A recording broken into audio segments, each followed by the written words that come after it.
Hello, and today I'm really pleased to be joined by Rosie Lyon. Now she's becoming a bit of a celebrity, certainly on Instagram. Rosie won Young Banker of the Year worldwide for 2021, which is an absolutely amazing achievement. And she won it with the idea of a fairer financial future for sufferers and survivors of domestic abuse. And sadly, Rosie is, well, happily she's a domestic abuse survivor, but sadly that she had to go through it. Rosie, welcome. We're so glad to have you here. Thank you for having me. It's an absolute pleasure. Um, I think that I come across so many people who have been subjected to domestic abuse, whether it be in marriage or not, like yourself. And I think, can I start by kind of asking you so you have this idea about a fairer financial future for survivors and sufferers of domestic abuse. Tell me what the idea is, how it came about, first of all. Yeah, so obviously I'm a sufferer survivor of domestic abuse. I left my partner after 7 years. We had a joint property together. That was in 2019. Um, and 3 months down the line of separation, it was like post-separation abuse, and it turned physical where I needed to get a restraining order in place. And I had to move out of my property and back into my parents' house. So up until September 2020, I was paying the mortgage in full, but not living there because he wasn't paying anything. And with legal advice, it was the only path to go down was to stop paying altogether. To this day, he's still living in that property. It is going through the courts this year for a repossession order. And due to that, I'm getting poor credit scoring due to no fault of my own. I work in the banking industry. So, I knew a little bit about the financial background. And from my own personal experience from the mortgage provider that I am with, I could tell that there was a gap in regards to domestic abuse. They didn't know how to treat domestic abuse sufferers and survivors just because of the knowledge, sort of thing. There was a lack of empathy. There was a specialised team that was looking after me, but again, they didn't have the specialised training on it. And, I just didn't want anybody to go through what I had to go through with having to repeat my story constantly, the stress of it all. And for me, it was whether or not I'd be able to stay in the banking industry because, when you interview for a banking job, they ask for, like do a credit referencing check, and mine would always come back negative. So, it took a while to think about it. And that's where the inspiration come from. It kind of come from me. And at the time when I was going through it, I thought, obviously I'm not, but I thought I was the only person going through this. And I was like, it's not fair. So one day I turned around to my mortgage provider and said, do you have a domestic abuse policy? Because the charity Refuge, I'd been speaking to them, really good helpline if you're feeling a bit emotional and want a bit of advice. And they were like, some places have domestic abuse policy. So I asked them and they said no. And I thought I'll go to my bank that I work for, and they didn't have one either. And that's kind of where the whole idea started, really. Wow, that's absolutely amazing. I mean, I totally get the whole thing with mortgage, because you carry on paying because you're aware, because you're in banking, that if you Yeah. stop, then it's a mark against your credit history. But then if you keep paying, you're allowing him to it's sort of in a way to continue to financially abuse you, really, because you're still forking out for his house. That's Yeah. pretty horrendous. So the idea is brilliant. It's Mhm. absolute genius, because I think you're absolutely right. And I don't think domestic abuse is known about in certainly in the UK as it might be. It's another Mhm. one of those things that we don't talk about, isn't it? Yeah, it's like a taboo subject, really, isn't it? Yeah, absolutely. And I think you getting out there and talking about it, and others are doing the same as well. I think it's really valuable. So what would you expect to see in a domestic abuse policy? I'm interested. Yeah, so I brought out, with the help of HR and other stakeholders within the bank that I work for, I brought out a domestic abuse workbook, like a handbook sort of thing, rather than, we didn't want to call it a policy. It's kind of more friendlier calling it a handbook. And basically, in the policy, it gives what domestic abuse is, the different types of abuses that you go through, the myths of domestic abuse, because there is quite a lot of myths actually of it only happens to certain people, certain genders, which isn't the case. And then what we can do as employer to help our employees. So we give our staff an extra 10 days annual leave. There's like flexible working programs, how to keep them safe working from the office and from home, and then signposting to all different sort of charities and different, like, you know, contact details of where they can get help and advice from. I'm really proud of it. It went live in our workplace in September, just before the finals of the Young Bank of the Year competition. And, you know, I had seen other policies out there. There's not many in banking at all. I think there was 2 banks that had some. So we looked at theirs, and some of them were like quite long-winded, jargony, like, you know, something you'd pick up and be like, I really can't be bothered to read this. Whereas I was like, short, friendly, and easy read, and that's what I wanted, and I couldn't be happier then. And I've used it myself, because I had a court hearing this year, so I used it to take a day off, and it was really easy to use. And yeah, the massive change that you see in the banking industry already just from having that, it's so empowering. It's amazing. That's fantastic. Well done, you. That's really Thank you.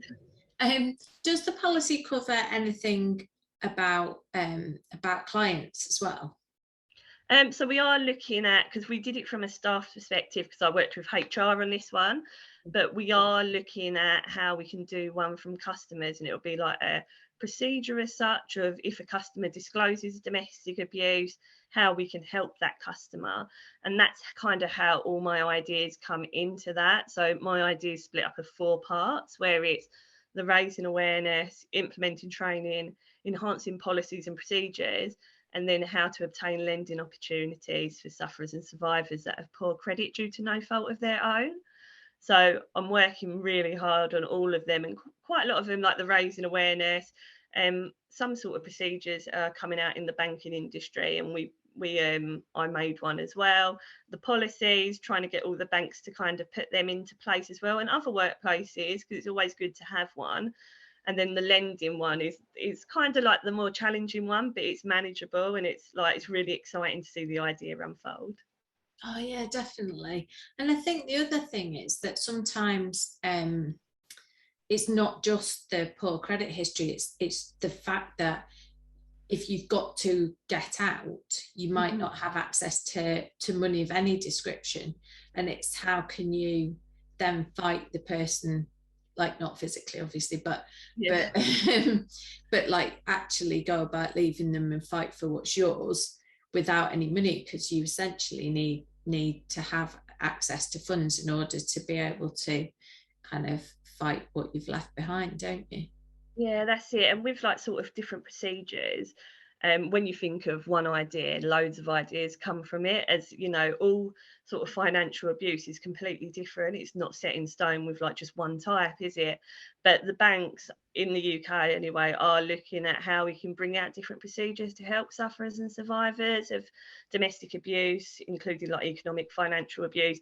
And that could be sort of like opening a bank account when they've had a joint bank account, or you know, stuff like that. So there is sort of things in the pipeline to sort that out in the near future, shall I say. But yeah, definitely.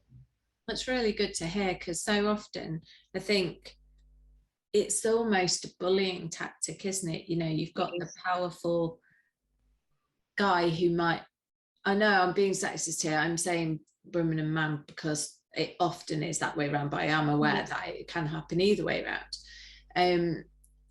You know, you often have the powerful person who's been the abuser, and and they're the one who has the financial clout, and they've kind of got all the power over the money, and then the person who's being abused and is having to leave is often left in a position where they can't stand up for themselves in for example, in a court of law, they can't actually fight them legally, which that's something that's like bothering me more and more as I do more and more of this work, because I see so many clients like suffering at the hands of these. Have you got any ideas as to how we can help to, I'm putting you on the spot here because we haven't talked No, about that's fine. it. But have you got any ideas as to how we might be able to do something about that? Yeah, I mean, there's loads of different things. Like, you know, for me, for example, I've always been financially independent. And I was the one that dealt with the finances as such. But we had a joint bank account, all the money would keep going, you know, so kind of like the other way round. And so with me, like, you know, I'm getting poor credit ratings, and then I won't be able to get another mortgage again, which is something that I can afford, but because of credit ratings, I can't. But I do think, you know, I've started volunteering, like collaborating with a charity called EDAC UK, and they won't mind me mentioning this. And they're a domestic abuse charity in the UK where they get businesses on board to pledge that, for instance, if you have suffered domestic abuse and you haven't been in work, so you're looking for a job now, and there's gaps in your CV, businesses pledge that they will still consider you and, you know, treat you equally fairly regardless of them gaps in your CV. And I do think, you know, getting people to get back into the workplace and being able to get them finances is something really important. And that's something why I started volunteering with them and raising awareness of that charity, because they're quite a small charity. But you know, I just think it's a brilliant idea, and that's the first stepping stone, is helping these people that have suffered domestic abuse, if they haven't been in work because someone who they've been with has been, like, you know, bringing in all the finances, to help them get back into employment, you know, and give them basic skills such as CV writing, interviewing, and giving them the opportunities that they deserve. Yeah, I like that. That's great. And was the charity EDAC? Is that EDAC? Yes, that's it. Yeah.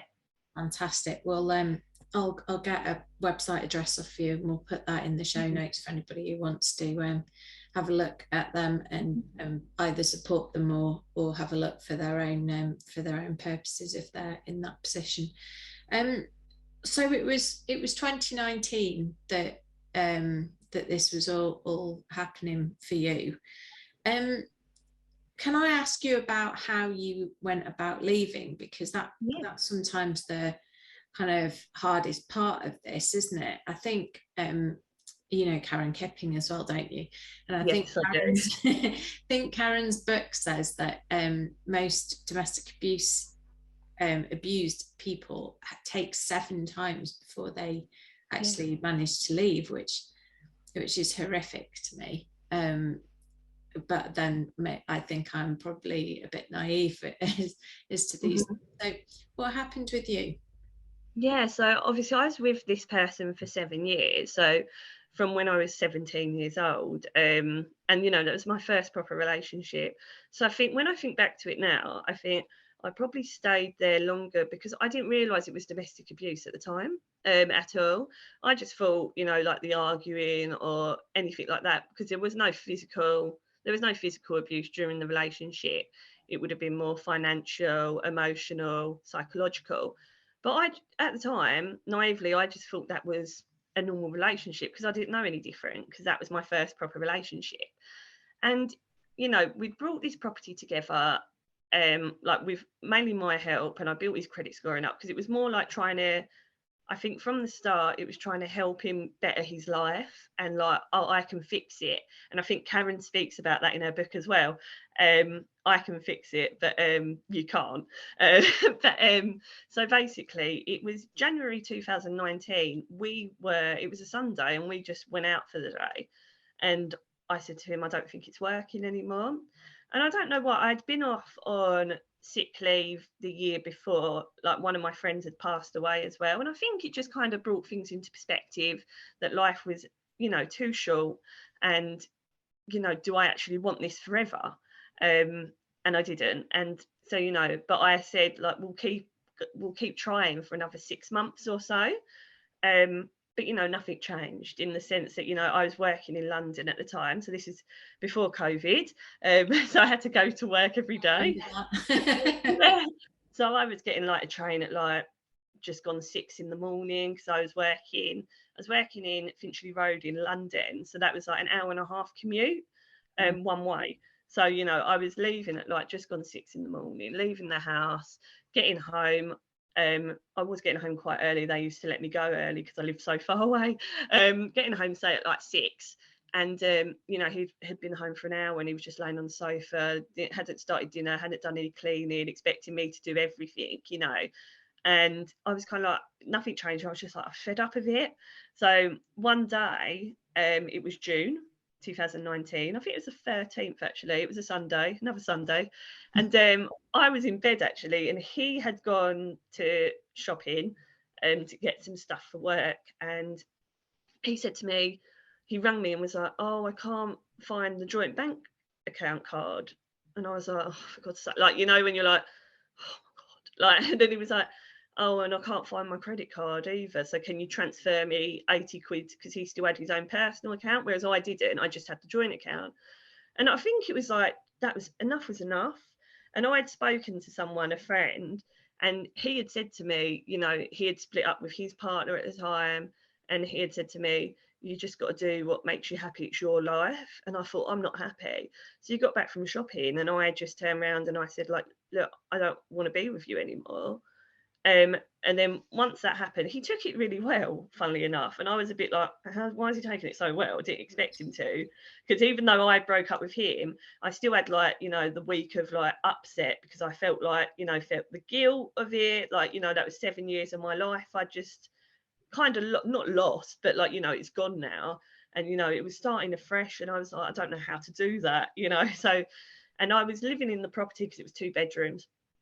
And up until August, but this is when the emotional abuse started at post-separation. I was getting on the train at work and I'd get texts, phone calls saying, I'm going to smash your car up, I'm going to burn your house down with your parents inside.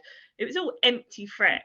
And again, I didn't do anything about it because, I just thought, oh, he's just angry because I was trying to keep it amicable. We had a property. I was trying to trying to get him to sell this property, and I'd have to keep coming back from work, or, he'd leave all like his dirty washing on the kitchen floor, still expecting me to clean up after him.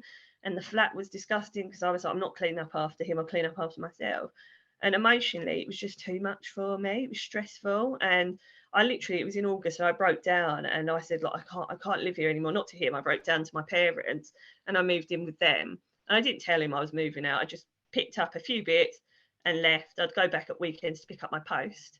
And then October was when the physical abuse happened and the police came and never saw it. Well, apart from when I was in court in the December of 2019, I've never seen him again since. That sounds like a good thing. Yes, that is a good thing. Even though he's close by, obviously the flat that we jointly own, which I know he's still in it because someone's, who lives around the areas that I've seen him come out of it or whatever. It's only about a 7-minute drive away, if anything, and his family live, within like a 5-minute drive away, so everybody's very close. So for me, it was a massive step. Like, I don't know if I should do this, but I'm so glad that I did.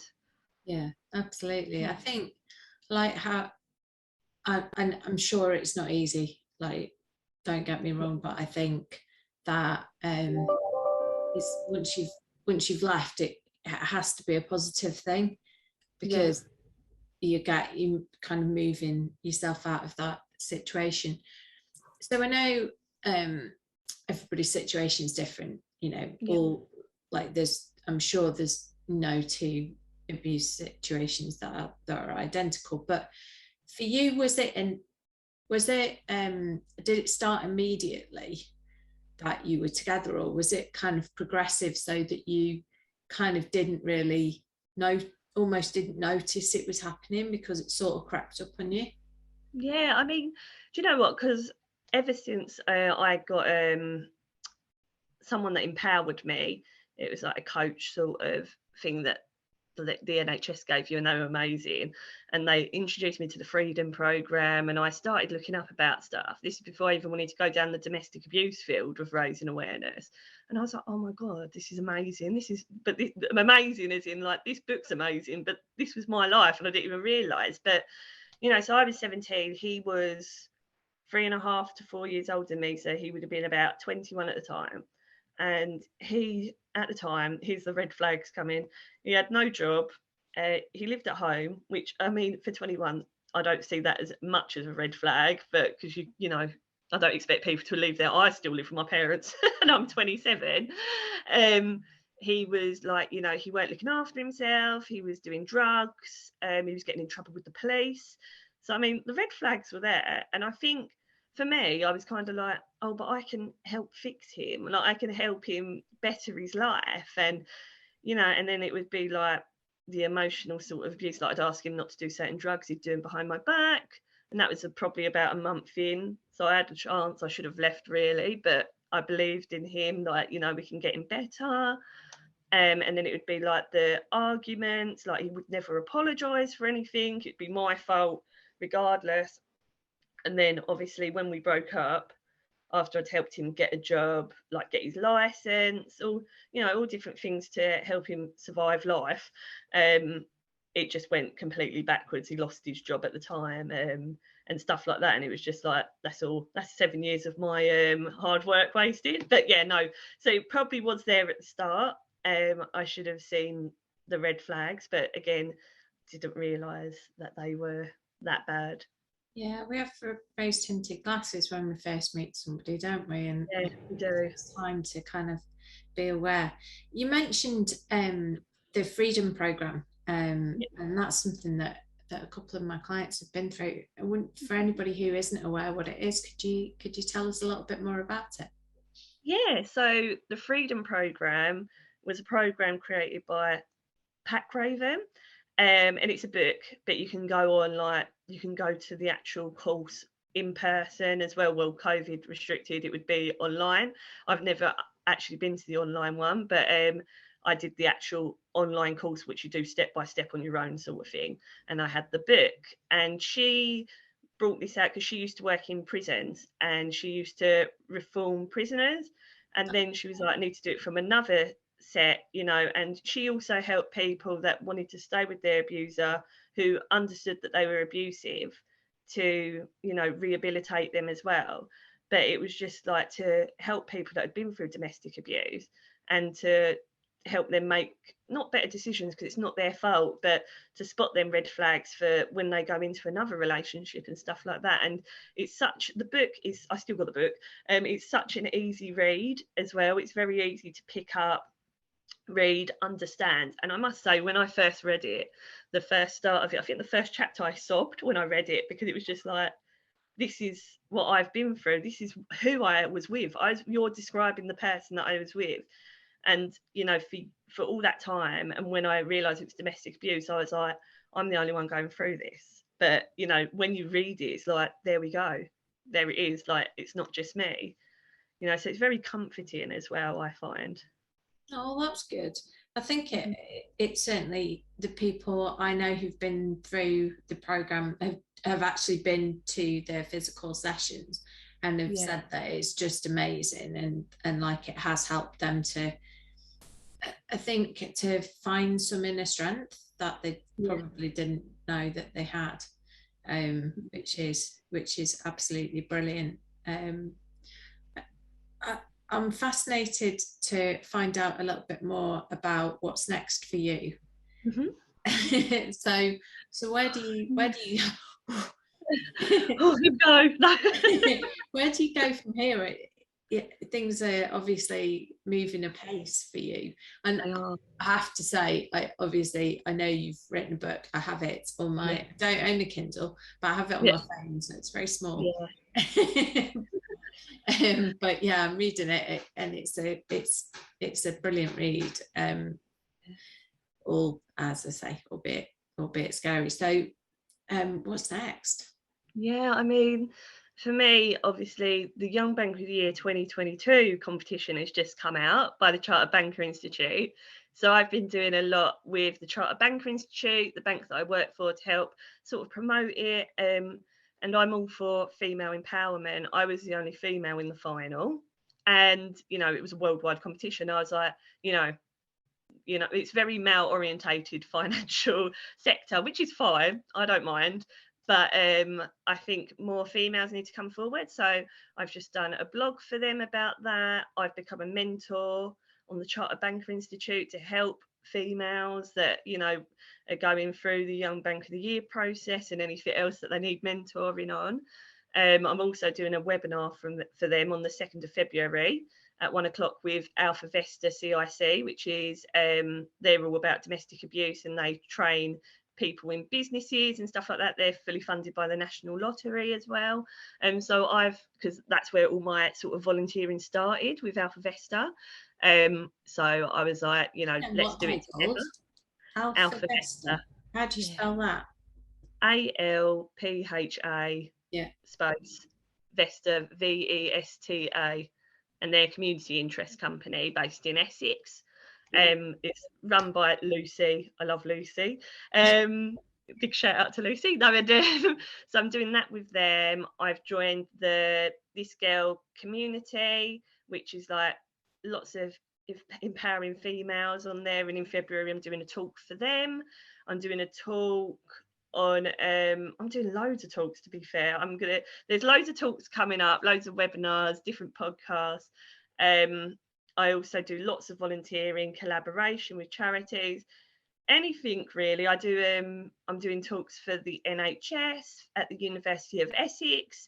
I do anything that comes to, like, anybody offers me something, if I can do it, I'll do it, if it raises awareness, and it gives me that sort of scope. But then one day, hopefully, obviously I'd like to continue transforming the banking industry so we can all live happily in the financial world. But I think one day I'd like to, go solo, maybe doing like public speaking. Or I'd love to have one day maybe a charity on financial abuse, because of the obviously lending opportunities that I'm working on anyway. That's a massive project in itself. And I just think there's not any charities out there really that is financial abuse solely. Or like, you have the domestic abuse ones, but they don't really mention too much about financial abuse. And it's because there's nothing really there to help as such in financial abuse. There's not.